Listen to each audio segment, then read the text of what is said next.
Our movement is about replacing a failed and corrupt political establishment with a new government controlled by you, the American people. The Washington establishment and the financial and media corporations that fund it exist for only one reason: to protect and enrich itself. The establishment has trillions of dollars at stake in this election. For those who control the levers of power in Washington and for the global special interest, they partner with these people that don't have your good in mind. Our campaign represents a true existential threat like they haven't seen before. This is not simply another 4-year election. This is a crossroads in the history of our civilization that will determine whether or not we, the people, reclaim control over our government. The political establishment that is trying to stop us is the same group responsible for our disastrous trade deals, massive illegal immigration, and economic and foreign policies that have bled our country dry. The political establishment has brought about the destruction of our factories and our jobs as they flee to Mexico, China, and other countries all around the world. It's a global power structure that is responsible for the economic decisions that have robbed our working class, stripped our country of its wealth, and put that money into the pockets of a handful of large corporations and political entities. This is a struggle for the survival of our nation, and this will be our last chance to save it. This election will determine whether we're a free nation or whether we have only the illusion of democracy, but are in fact controlled by a small handful of global special interests rigging the system, and our system is rigged. This is reality. You know it, they know it, I know it, and pretty much the whole world knows it. The Clinton machine is at the center of this power structure. We've seen this firsthand in the WikiLeaks documents, in which Hillary Clinton meets in secret with international banks to plot the destruction of U.S. sovereignty in order to enrich these global financial powers, her special interest friends, and her donors. Honestly, she should be locked up. The most powerful weapon deployed by the Clintons is the corporate media, the press. Let's be clear on one thing. The corporate media in our country is no longer involved in journalism. They're a political special interest, no different than any lobbyist or other financial entity with a total political agenda, and the agenda is not for you, it's for themselves. Anyone who challenges their control is deemed a sexist, a racist, a xenophobe. They will lie, and then again, they will do worse than that. They will do whatever is necessary. The Clintons are criminals, remember that. This is well documented, and the establishment that protects them has engaged in a massive cover-up of widespread criminal activity at the State Department and the Clinton Foundation in order to keep the Clintons in power. They knew they would throw every lie they could at me and my family and my loved ones. They knew they would stop at nothing to try to stop me. Nevertheless, I take all of these slings and arrows gladly for you. I take them for our movement so that we can have our country back. I knew this day would arrive. It's only a question of when. And I knew the American people would rise above it and vote for the future they deserve. The only thing that can stop this corrupt machine is you.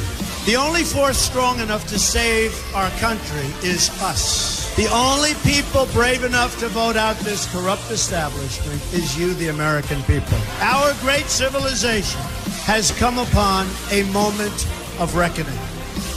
I didn't need to do this, folks, believe me. I built a great company, and I had a wonderful life. I could have enjoyed the fruits and benefits of years of successful business deals and businesses for myself and my family, instead of going through this absolute horror show of lies, deceptions, malicious attacks. Who would have thought?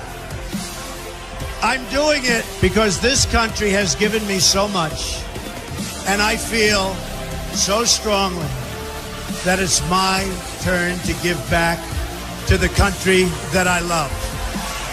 I'm doing this for the people and for the movement, and we will take back this country for you, and we will make America great again.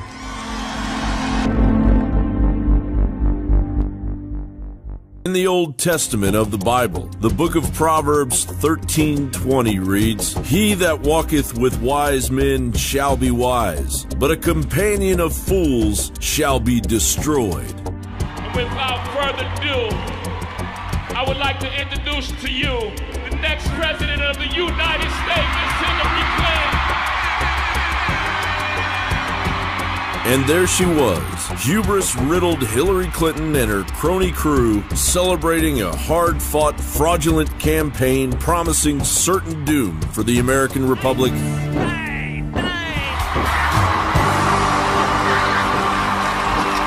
up, Rabbi?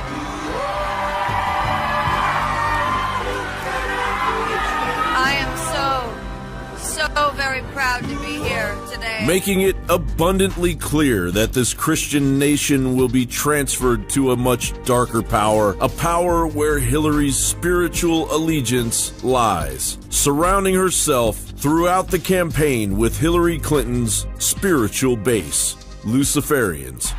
I'm with her. You're also cousins with Madonna. That's true. Screenshots we've got from last night's Super Bowl performance by Madonna, and then you can also Google image search for yourself and type in Baphomet, and of course we see that Madonna is dressed up as Baphomet. She's sitting on the throne of Baphomet. She's got the horns. Later on, she's got the hand gestures of Baphomet. And this is the idol that the American people during Super Bowl halftime show are being told to worship.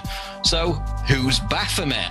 Baphomet is an idol used by Satanists to represent the devil. Madonna, one of the whores of Hollywood, one of the biggest pop culture prostitutes on our planet, who is now promising to give every single man who votes for Hillary Clinton oral sex. Let's have the dancing grandma explain it in her own words. If you vote for Hillary Clinton, I will give you a You'll have as much say as any billionaire. Or you can just cancel out your weird cousin's vote if you like. Because remember, it's not where you come from, it's what you grow into. So here's how I'm going to use my voice. I'm going to vote for Hillary Clinton. But it didn't work out, and so I sold my soul to the devil. What I'm asking you is to be in this moment right now with us and fight for your future and the future of our children. Like, if you don't get this right now, I swear to Lucifer, I'm gonna, I get a little bit mad. Remember, folks, a vote for Hillary is a vote for a decades-old international child sex trafficking ring, blood sacrifices, a headlong plunge into the United Nations Agenda 2030, and if we're all lucky, World War III. But most importantly, a vote for Hillary Rodham Clinton is a vote for Hillary's personal hero, Lucifer. Now, one of the things that I have learned about Hillary Clinton is that one of her heroes, her mentors, was Saul Alinsky. And her senior thesis was about Saul Alinsky. This was someone that she greatly admired and that affected all of her philosophies subsequently. He wrote a book called Rules for Radicals. On the dedication page, it acknowledges Lucifer, the original radical who gained his own kingdom. Now think about that. This is a nation where our founding document, the Declaration of Independence, talks about certain inalienable rights that come from our Creator.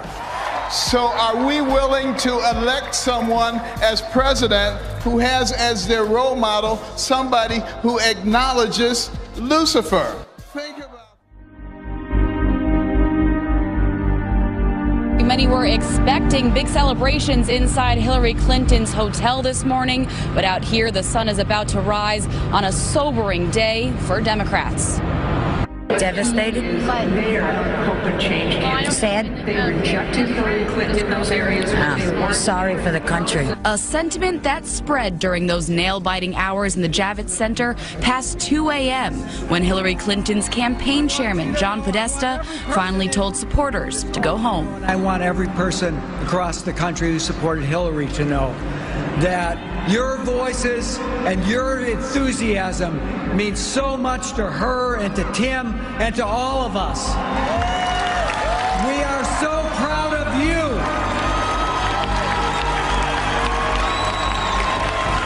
And we are so proud of her.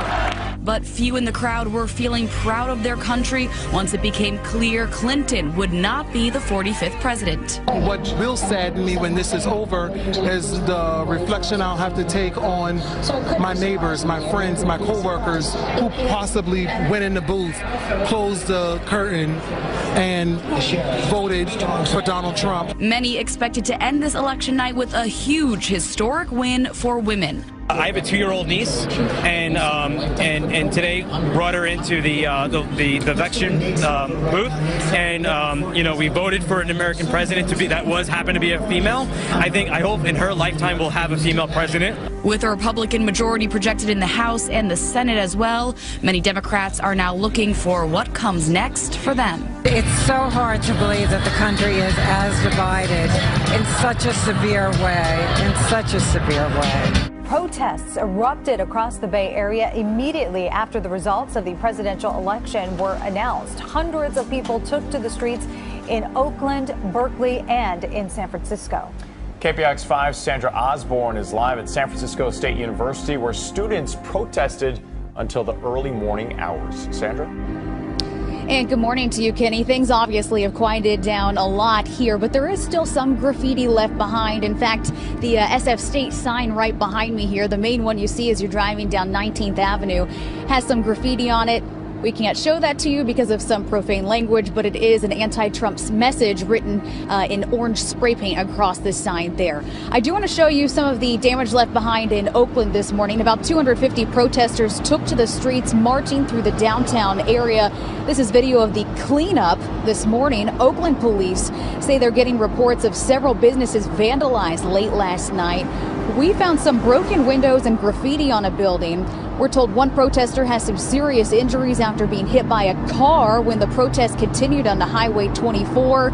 We're also told protesters attacked that car, breaking out the back window. Several fires reported in garbage cans and also in dumpsters.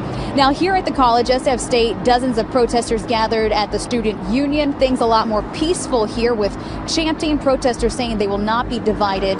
They did take to the streets, marching on 19th Avenue.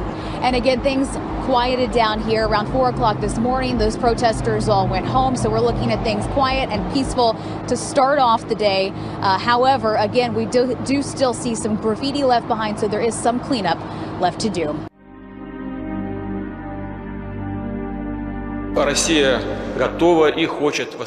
Russia is ready and wants to restore full-fledged relations with the United States. I repeat, we understand that this will not be an easy path, but we're ready to do our part and do everything to return Russia-US relations to a stable and sustainable track of development. As our ally, the South Korea-US relationship has a huge impact on our national diplomacy, security and economy, and we need to find a way to develop a close alliance with the incoming Trump administration. I hope that this choice of the American people will lead to beneficial steps being taken for the world concerning basic rights and freedoms, democracy and developments in our region. On my and my people's behalf, I want to interpret this choice of the American people as good, and I wish them a successful future. I would like to offer Donald Trump, the new president of the United States, close cooperation. Partnership with the US is and remains a cornerstone of German policy. So there we can hear her inviting the US to continue their close cooperation with Germany, but she also said that that close cooperation was basically conditional on them continuing to share the values of freedom, democracy and human rights, not exactly values that the media have portrayed Donald Trump to be famous for. Meanwhile, much more scathing reaction from her defense minister, the German defense minister Ursula von der Leyen, who as the results were coming out indicating that Trump was likely to win the election, she said that it was a big shock. And after those results came in and Trump's win was confirmed, she said, I think Donald Trump knows that it wasn't a vote for him, but she called it essentially a protest vote. She said it was a vote against Washington, against the establishment. She also criticized the style in which the campaign was conducted, but said nevertheless it was a democratic vote and, quote, we need to deal with that reality, end quote. Elsewhere, also reactions coming in from Rome and the head of the European Parliament, Martin Schulz, who was a little flustered to say the least. I think we can also take a quick listen to some of their statements. In the name of Italy, I congratulate and wish him a good job, convinced as I am, and we all are, that the Italian-American friendship will continue to be strong and solid. I congratulate the newly elected President of the United States, Donald Trump. This is for sure a difficult moment in the relationship between the United Nations, the United States, and the European Union.